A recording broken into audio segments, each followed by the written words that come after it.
একটাই কথা ছিল, এত ভালো প্রেসিডেন্ট আমরা আর কখনো পাবো কিনা, এত ভালো মানুষ আমরা কখনো পাবো কিনা। বন্ধুগণ, এইটাই হচ্ছেন জিয়াউর রহমান। আর আজকে এই জন্যই এতদিন পরেও যখন সমস্ত চক্রান্ত, ষড়যন্ত্র, অপবাদ, অপপ্রচার চলছে তাকে খাটো করে দেখানোর জন্য, তাকে খলনায়ক করে দেখানোর জন্য, কিন্তু জিয়াউর রহমানকে এই দেশের মানুষের মনের ভেতর থেকে কেউ কেড়ে নিতে পারে না বন্ধু।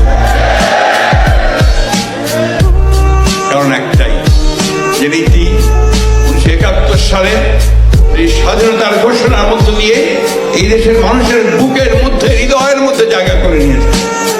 যে যত কথাই বলুক, চিৎকার করুক, বলতে থাকুক, লিখতে থাকুক, কিন্তু ধ্রুব তারার মতো সত্য, ধ্রুব সত্য যে শহীদ প্রেসিডেন্ট জিয়াউর রহমানের ঘোষণার মধ্য দিয়ে